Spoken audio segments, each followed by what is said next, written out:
Hi friends, எல்லாருக்கும் praise the Lord. எல்லாரும் நல்லா இருக்கீங்களா? சரி வாங்க எனக்கு வீடியோக்குள்ள போய். அம்மா கூப்பிடுற மாதிரி இருக்கு, வா கீழே போலாம். ஓகேண்ணா. அண்ணா கரண்ட் வேற கட் ஆயிடுச்சு. ஆமா ஜெச்சி, பயங்கர இருட்டா இருக்கு. இவ்ளோ படி இருக்கு, எப்படி நம்ம கீழே போக முடியும்? இரு ஜெச்சி, நான் லைட் எடுக்கிறேன். அவ்வளவுதான் ஜெச்சி, வெளிச்சம் வந்துடுச்சு, நம்ம போயிடலாம். இந்த லைட் இருக்கிறதுனால எவ்வளோ சேஃப்டி இல்லைன்னா. ஆமா ஜெச்சி, பாரு ஜெச்சி, இந்த வெளிச்சத்துல நம்மளுக்கு பாதை நல்லா தெரியுதுல்ல? ஆமாண்ணா. பாரு, கரண்ட்டும் வந்துடுச்சு, நம்ம கீழேயும் வந்துட்டோம் ஜெச்சி. ஆமாண்ணா, இந்த லைட் இருந்ததுனால நம்ம சேஃப்டியா கீழே வந்து இறங்கிட்டோம். ஆமா ஜெச்சி, சேஃப்டியா ஈஸியாவும் வந்தோம். நம்மளுக்கு ஒரு வழி கிடைச்சிருக்கு, அதுல வெளிச்சம் கிடைச்சிருக்கு ஜெச்சி. இப்ப நம்ம வந்துகிட்டு இருக்கப்ப கரண்ட் கட் ஆயிடுச்சு. அந்த வெளிச்சம் நாம் போன்ல வெளிச்சம் வந்த உடனே தானே நம்மளுக்கு இது வரைக்கும் பாதை கொண்டு வந்து விட்டுச்சு. எனக்கு ஒரு பைபிள் வசனம் ஞாபகம் வந்துச்சு ஜெச்சி. என்ன வசனம்னா? உம்முடைய வேதம் என் கால்களுக்கு ஜீவமும் என் பாதைக்கு வெளிச்சமுமாய் இருக்கிறதுன்னு சங்கீதம் 119:105 ஏசப்பா சொல்லியிருக்காங்க ஜெட்சி. ஆமா ஜெட்சி, இப்ப கூட நம்ம நடந்து வரப்ப அந்த வெளிச்சம் கட் ஆயிட்டு.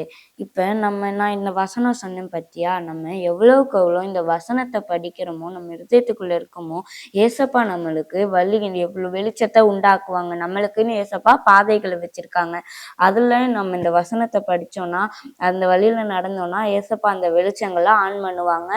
நம்மளோட வாழ்க்கையும் வெளிச்சமா இருக்கும் ஜெட்சி. ஓகேவா? ஓகேண்ணா. நானும் இனிமே டெய்லியும் காலைல நைட்டு இந்த வசனத்தை ரீட் பண்ண வேணாம். ஆமா ஜெட்சி, ஏசப்பா நம்மளுக்கும் பாதைகளை உண்டாக்கி வச்சிருக்காங்க. ஓகேவா? ஓகேண்ணா. ஆமா ஃப்ரெண்ட்ஸ், நாங்க கூட இப்ப இருட்டுல வரும்போது ஏசப்பா எங்களுக்கு ஒரு வழியை காமிச்சாங்க. அப்ப நாங்க இங்க வரும்போது ஏசப்பா எங்களுக்கு லைட்டை கொடுத்தாங்க.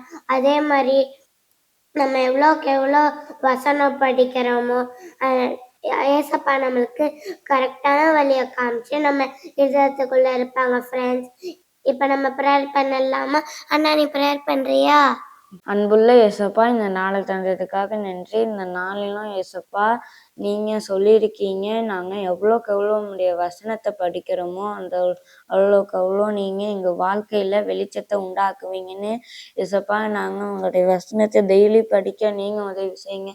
எங்க எல்லாரோட வாழ்க்கையிலயும் நீங்க வெளிச்சத்தை ஆன் பண்ணுங்க. இயேசுவின் நாமத்தில் ஜெபிக்கிறோம் நல்ல பிதாவே, ஆமென். ஓகே ஃப்ரெண்ட்ஸ், நாளைக்கும் நாங்க உங்களை இன்னொரு வசனத்தோட சந்திக்கிறோம். until then நான் உங்க ஜெட்சன். லைக் பண்ணுங்க, ஷேர் பண்ணுங்க, கமெண்ட் பண்ணுங்க, மறக்காம சப்ஸ்கிரைப் பண்ணி பெல் ஐகானை தட்டி விட்டுருங்க. God bless you.